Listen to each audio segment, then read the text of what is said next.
இறக்குமதி செய்யப்பட்ட உப்பு தொகை இன்று முதல் சந்தைக்கு விநியோகிக்கப்படும் என கம்பாந்தோட்டை லங்கா உப்பு நிறுவனம் தெரிவித்துள்ளது. இதற்கமைய சந்தையில் உப்பு விலையும் ஓரளவு அதிகரிக்கும் என்றும் கம்பாந்தோட்டை லங்கா உப்பு நிறுவனத்தின் தலைவர் டி சந்தன திலக தெரிவித்தார். நாட்டில் உப்பு உற்பத்தி குறைந்ததால் அரசாங்கம் உப்பை இறக்குமதி செய்ய முடிவு செய்ததுடன் அதன்படி இந்தியாவிலிருந்து உப்பு நாட்டிற்கு இறக்குமதி செய்யப்பட்டது.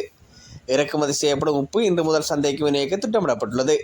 இருப்பினும் உப்பு விலை உயர்வு தற்காலிகமாக மேற்கொள்ளப்பட்டுள்ளதாகவும் எதிர்வரும் மார்ச் மாதத்துக்கு பிறகு இதே விலைக்கு உப்பு விற்கப்படும் எனவும் கம்பாந்தோட்டை லங்கா உப்பு நிறுவனத்தின் தலைவர் டி சந்தன திலக தெரிவித்துள்ளமை குறிப்பிடத்தக்கது.